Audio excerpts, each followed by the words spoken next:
Hey foodies, welcome and welcome back to Cooking with Kiana. So in today's recipe, I'm going to be showing you guys how to make these amazing broccoli and cheddar cheese stuffed chicken breasts. If you guys enjoyed my previous stuffed chicken breast recipe, you guys will definitely enjoy this one. It is packed with tons of flavor in every single bite, and it is definitely a 10 out of 10. Now let's take a look at the ingredients. So for this recipe, you're going to need 2 teaspoons of Lawrys seasoning, 2 teaspoons of complete seasoning, 2 teaspoons of herbs de Provence or Italian seasoning, 2 teaspoons of smoked paprika, a teaspoon of black pepper, and about a tablespoon of olive oil. You're going to be using this to season up your chicken. For chicken, you're going to be using 3 skinless, boneless chicken breasts, and you want to make sure your chicken breast is not too thick. So if you want to go ahead and pound it with a mallet, you can go ahead and do that, but you also want to make sure it's not too thin so you can still be able to stuff it.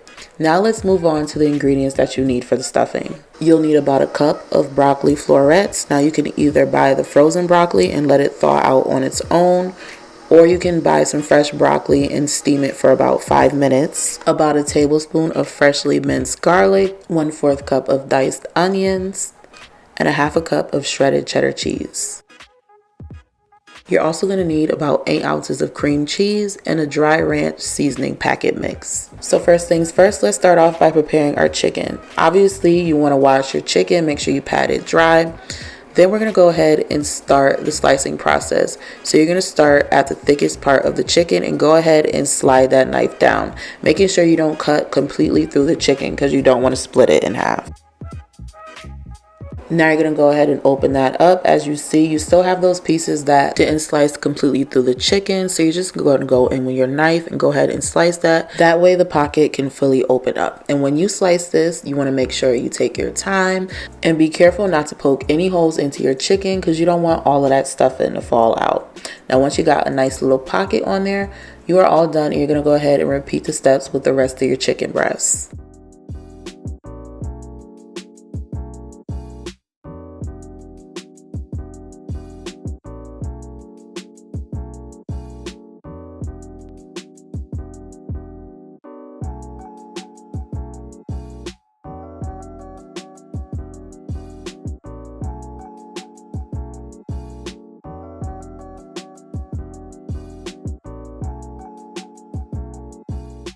Alright, so once you're all done making all your pockets, we can go ahead and get this chicken all seasoned up.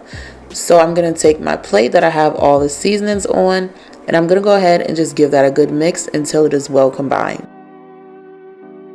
Then I'm going to set that aside so I can go ahead and drizzle some olive oil over my chicken. And I like to do this so the seasonings can really stick to that chicken. Make sure you open up the pocket so you can add a little bit of olive oil to there too. Then I'm going to go in with my hands and just make sure I really rub it into those pockets.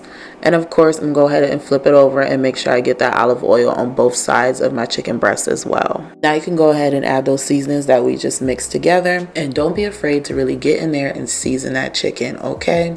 Especially since chicken breasts tend to be very bland. So make sure you use all the seasoning that we mixed together. So go ahead and flip that over so you can season up that other side as well. And if you guys are enjoying this recipe so far, leave a comment down below letting me know what you think of this recipe.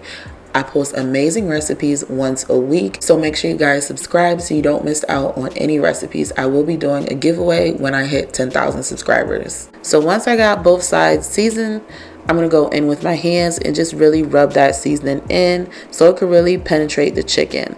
Then I'm going to go ahead and open up the pockets, and I'm going to add just a little bit of seasoning in those pockets as well. Be careful not to over season the pockets, alright? Especially because we're going to be adding that stuffing in the inside. And the stuffing is going to be seasoned as well, so you don't want your chicken breast to be too salty. So now that I'm all done preparing my chicken breast, let's move on to making the broccoli and cheese mixture. So we're going to start off with the broccoli. You're going to go ahead and give that a chop until it's nice and fine and chopped up.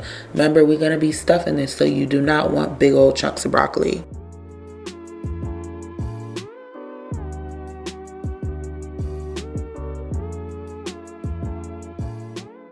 Once you got your broccoli all chopped up nice and finely, you're going to go ahead and set that aside. Grab you a large bowl and you're going to add the cream cheese into your bowl. Make sure the cream cheese has been sitting out at room temperature. That way it's easy for you to mix everything all together. You don't want to be fighting with the cream cheese. So go ahead and give that cream cheese a good stir until it is nice and creamy. Once it is, you're going to add in your ranch packet and follow that up with a teaspoon of black pepper. Now add in about 1/4 cup of diced onions, and then follow that up with a tablespoon of minced garlic. Now go ahead and give that a good stir until everything is well combined. If you notice, I added in everything gradually. That is so everything can mix together easily. Next, add in a cup of chopped broccoli and a 1/2 cup of shredded cheddar cheese. Now go ahead and give that a good stir until everything is well combined. When you're done, you want it to be a smooth and creamy consistency like you see right here. Now let's get started on the stuffing process, which is super simple. You're going to go ahead and open up your chicken breast pocket, and you're just going to go ahead and add that cream cheese filling in there. Making sure you really pack the stuffing deep into the pockets, and make sure you don't add too much stuffing, because if you do, it's going to leak out when we cook this in the oven. Then you're going to close this up, make sure the stuffing is tucked in there very well. And if you want to, you could use toothpicks to further seal in those ends so none of that stuffing falls out when we cook this in the oven. Now go ahead and repeat that same step until all of your chicken breasts are stuffed.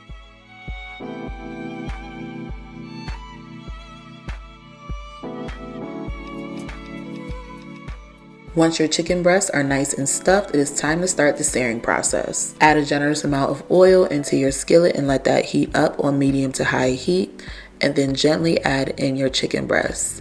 Making sure none of that stuffing seeps out the side, but if it does, just go ahead and push that back in.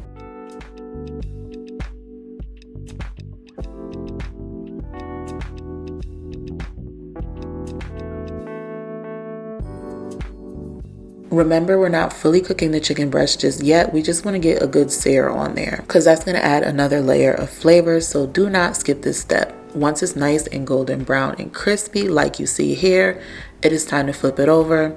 So you want to cook it on each side for about 5 minutes. Keep in mind that times do vary depending on how big your chicken breasts are. So now that your chicken breasts are nice and golden brown and seared on both sides, flip it over one more time so it's facing upright.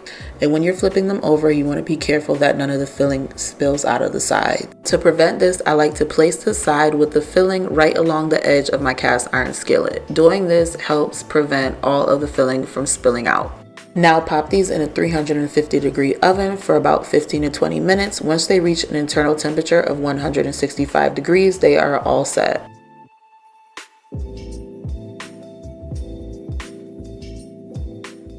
When you're all done, you'll have these amazing stuffed chicken breasts. This recipe will surely impress anybody that you serve it to. Not only is it quick and easy, but it is absolutely delicious. And I cannot wait for you to try it. That is why I have left the full recipe in the description box below, so you guys can make this at home. When you guys do decide to make this at home, leave a comment down below letting me know how it turned out. I just love to hear all the positive feedback in the comment sections. And make sure you subscribe for weekly recipes. Thanks for watching, and I will see you all in the next one.